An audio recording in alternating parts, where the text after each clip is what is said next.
자, 반갑습니다. 바닥 안전합니다. 반갑습니다. 아시다시피 지금 제가 뭐 브랜다를 쳐놨지만 밖에 비도 오고 날씨가 엉망입니다. 이번 주에는 어쨌든 제가 동네에서 또 낚시하는 걸 뭐 꽝을 치듯 어떻게 하든 한번 보여드리려 했는데 바다가 허락해주지가 않으니까 어쨌든 갈 수가 없는 상황인데요. 뭐 어쨌든 뭐 이렇게 아쉬운 따나 또 실내에서 우리 구독자분들도 찾아뵙는 걸로 인사드립니다. 자, 오늘 그 감성돔 낚시에서 감성돔이 입질이 집중되는 조류와 그 다음 시간대를 알아보는 시간을 한번 가져보고요. 그 다음 두 번째는 조류가 흐르지 않을 때 낚시 기법과 밑밥을 운영하는 기법에 대해서 한번 알아볼 거고요. 그 다음 세 번째, 아직도 아무도 사용해보지 않은 잡어가 많을 시에 사용할 수 있는 미끼 운영법, 일명 오크릴 기법을 여러분들께 소개해드리는 걸로 하겠습니다. 보시면 아마 후회하실 겁니다. 자, 첫 번째, 감성돔 낚시에서 입질이 집중되는 조류와 시간대입니다. 자, 조류가 이제 우측으로 살살 움직이니까 감성돔 냄새가 살살 납니다. 감성돔 냄새가 살살 납니다. 그렇죠. 힘듭니다. 뭐가 감성돔 냄새가 나네요. 자, 왔습니다. 그렇죠, 왔습니다. 오, 감성돔 맞네요. 냄새 난다 하자마자 바로 옵니다. 이야, 조금 전에 영상을 보셨죠? 보시면 감성돔 냄새가 난다 이렇게 하고 불과 몇 초 지나지 않아서 감성돔 히트해서 잡는 방법 이렇게 모습이 나오는데요. 그게 뭐냐 그러면 물돌이 기점이 맞아졌기 때문입니다. 제가 감성돔 냄새가 난다 하는 이유가 뭐겠습니까? 멈춰있던 조류가 물돌이를 시작하면서 서서히 움직여졌기 때문에 제가 그 타이밍을 절대로 놓치지 않았는 겁니다. 그래서 그 집중을 하다 보니까 그 시간대에 감성돔을 만날 수 있었던 거고요.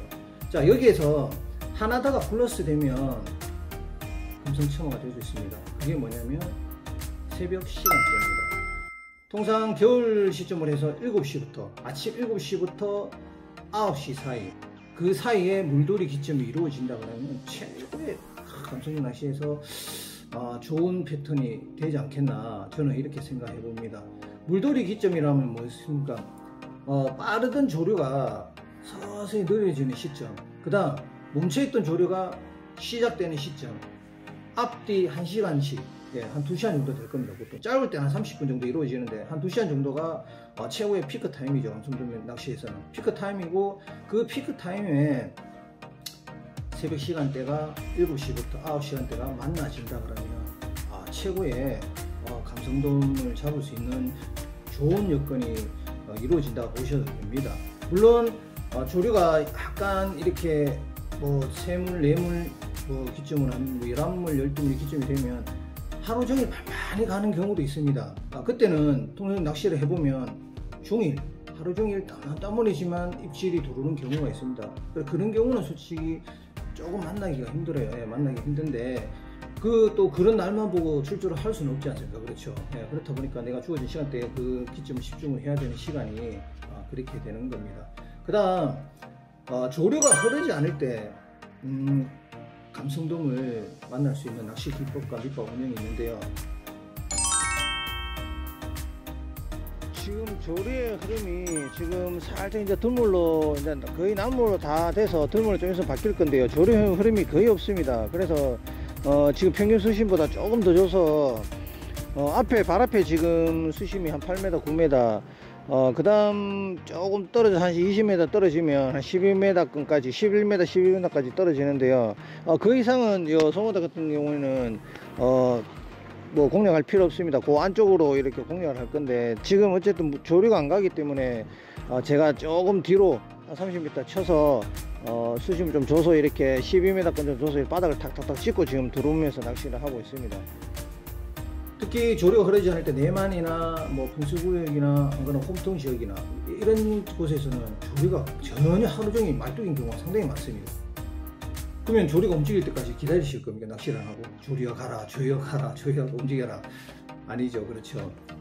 그때는 제가 가상의 조류의 흐름을 만들어서 미끼의 움직임을 연출시켜주는 방법밖에 없습니다. 자, 그게 어떤 방법이냐?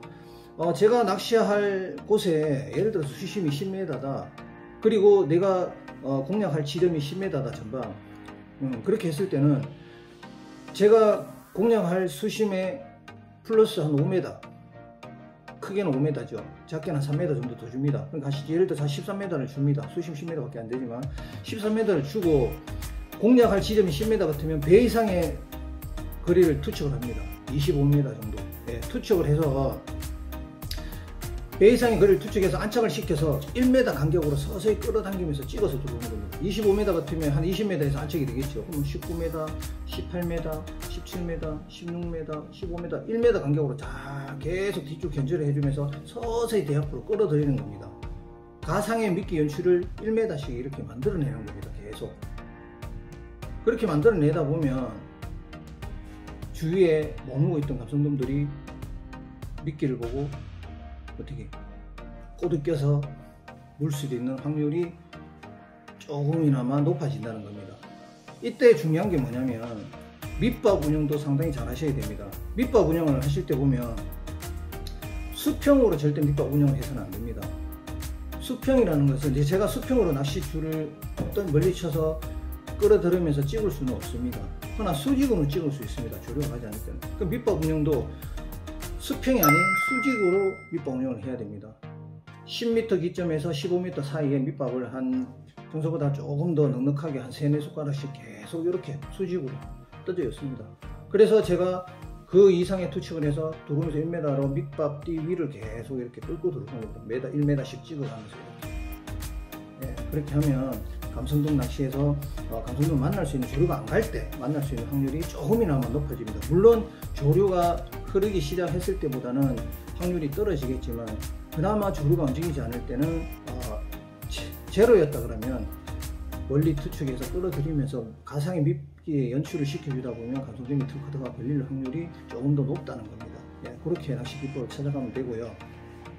그 다음 마지막 일명 지금 여수권, 금오도, 안도, 연도, 거제도 이쪽 편으로 낚시를 가시다 보면 아직까지 잡어가 상당히 많습니다. 잡어가 최고 좋아하는 미끼, 감성돔이 최고 좋아하는 미끼, 크릴은 다 똑같습니다. 그렇죠. 하나 크릴을 쓰다 보면 잡어한테 아무 그 흔적도 없이 따이는 경우가 상당히 많습니다. 특히 요즘 같이 지치, 용치, 보고 이래 많을 때는 아주 그 흔적도 없이 다 따먹히는 경우가 많습니다. 답답하죠. 그러니까 뭘 준비합니까? 옥수수, 경단, 그 다음 민물새우, 뭐 때로는 뭐 호무시 이렇게 준비를 해갑니다. 그 여러 가지를 다 준비하는 것도 솔직히 조금 뭐 경제적도 그렇고 조금 무리가 가지 않습니까? 그렇죠. 제가 그래서 확률을 잡어 속에서 감성돔 입질을 받을 수 있는 확률을 높일 수 있는 미끼 운영법에 대해서 설명 한번 드려보겠습니다. 일명 옥크릴 기법입니다. 옥수수와 크릴이 만나는 겁니다. 뭐 옥수수와 크릴 섞어버리나? 경단을 만드나? 아닙니다. 두 가지를 같이 한 바늘에 이용해서 사용하는 방법인데 앞으로 당겨서 한번 보여드리고 여기서 바로 제가 설명해서 보여드릴 수 있도록 해보겠습니다. 시작해보겠습니다. 자, 감성돔 바늘. 자, 4호 기점입니다. 4호. 3호도 괜찮고 4호입니다. 4호에서 자, 옥수수를 뭐 방향은 크게 상관없습니다. 상관없는데 될 수 있으면 옥수수 바깥쪽 부분이 이렇게 먼저 꼽혀줄 수 있도록 이렇게 해서 꼽아서 올려줍니다. 자, 이렇게 올려주고요. 귀 뒤로 살짝 넘겨줍니다. 예, 이렇게 완전 넘겨줘도 괜찮습니다. 이렇게 예, 넘겨주고 자, 크릴을 꼬리를 떼고 이렇게 해서 자, 한 개를 천천히 이렇게 예쁘게 끼워주면 되겠네요. 자, 끼워주고 뒤에 귀를 다 덮지 말고 이렇게 살짝 나오게 합니다. 살짝 나오게 해서 그 귀 위에 이렇게 옥수수를 살짝 넣어줍니다. 자, 보이시죠? 자, 이렇게 오크릴. 자, 이거는 근거리용이고요. 자, 다시 한번 더 보여드리면 근거리용.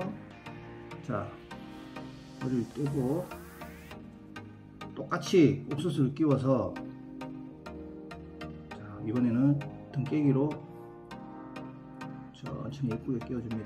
발이 밖으로 나오겠죠. 이렇게 발이 밖으로 쭉 나옵니다. 똑같이 길을 다 덮지 말고 이렇게 해서 오크릴로 살짝 덮어줍니다. 자, 이거는 뭐겠습니까? 예, 먼거리 장타용이죠.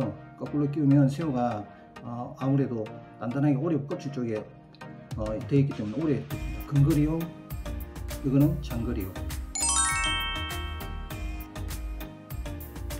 자, 이렇게 쓰시면 동료들 이 잡어가 달라들어서 미끼를 따먹게 되면 크림만 쏙 빼먹는 경우가 대부분이더라고요. 제가 던져봤습니다. 던져봤는데 물론 용치라든지 보고라든지 지치 같은 경우는 최고더라고요. 지치 같은 경우에는 솔직히 옥수수보다 건들지 않습니다. 크릴만 따먹습니다. 용치도 보면 물론 크릴 따먹고 이게 옥수수가 보이면 건들기도 하는데 때로는 건들지는 않습니다.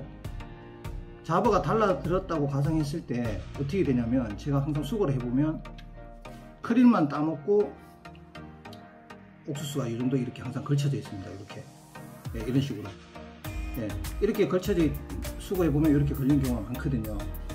그렇게 해서 제가 여수나 안도에서 확신해서 던져봤을 때 정확하게 이렇게 이런 패턴을 두고 던졌을 때 확실하게 입질을 받아냈습니다. 그게 뭐냐면 크릴이 잡어에 따먹히더라도 옥수수가 대성 어종을 기다릴 수 있는 제2의 미끼 역할을 해준 것입니다. 이게 2개까지 더 좋습니다. 자, 이렇게 이런 식으로 또 보여드립니다. 무슨 말인지 알겠죠? 기 뒤에 바늘 옥수수가 딱 들어가게 이렇게 끼워주면 크릴이 따먹히고 나면 옥수수가 자동적으로 기 밑으로 살짝 이렇게 쳐줍니다. 쳐지게 되면 대상 어종을 만날 수 있는 미끼가 잡어에 따이더라도 한 번 더 입질을 받아낼 수 있는 확률을 주는 게 바로 요 오크릴 이렇게 나옵니다. 오크릴 족보입니다. 2개까지는 3개는 조금 무리가 가고요. 2개까지가 가능합니다. 이렇게 해서 한 번 더 끼워 드릴게요. 자, 이렇게 2개를 한번 보겠습니다. 자, 이렇게 했을 때 자, 미끼를 자, 살짝 끼워주고 자, 기 뒤에 이렇게 오크릴이고. 자, 이걸 보셨을 때 그리고 잠시만, 아니 저거 뭐야, 그냥 뭐 흔히 뭐 이런 쪽 누구나 다 아는 건데 뭐지 이렇게 말씀하실 수도 있는데 실질적으로 필드에 가서 잡어가 많은 곳에서 사용해 보십시오. 정말 효과가 있습니다. 효과가 있고 제가 그 효과를 본 또 증인이고 하니까 이런 패턴으로 미끼를 운영하시게 되면 틀림없이 입질을 받을 수 있는 잡어한테 미끼를 건들더라도 한 번 더 대상 어종을 기다릴 수 있는 미끼 운영법입니다. 정말 특효가 있을 겁니다. 아마 이 영상을 보시게 되면 정말로 나도 사용 한번 해볼까 하시는 분들이 대부분이라 생각하십니다. 허나 뭐 또 아니신 분들은 뭐 저거 뭐냐, 저거 차라리 그럴 것 같으면 옥수수를 쓰지 왜 저렇게 하냐 이렇게 생각하시지만 아닙니다. 써보면 확연하게 확률이 높아집니다. 잡어 속에서 입질을 받을 수 있는 확률이 훨씬 높아지니까 이 기법을 한번 써보시고요. 제가 다음 또 영상편에 가면 현지에서 이 미끼를 또 사용하는 모습도 제가 한번 보여드리겠습니다. 보여드리고 또 대상어 좀 만나는 그런 또 자리도 한번 마련해 보고요. 일단은 동네 지금 낚시를 가려고 제가 이번에 영상을 좀 준비하려고 했는데 날씨가 너무 안 좋습니다. 안 좋아서 이렇게 또 실내에서 또 구독자분들 찾아뵙는데 일단은 날씨 좋아지기만 기다리면서 또 다음 편에 또 좋은 모습으로 뵐 수 있도록 하고요. 동네가 또 계속 날씨가 동해 쪽이다 보니까 날씨가 안 좋으면 할 수 없이 또 밑에 쪽으로 가야 됩니다. 그래서 어쨌든 뭐 감성동 낚시로 계속 이어가면서 여러분들과 또 인사할 수 있도록 하겠습니다.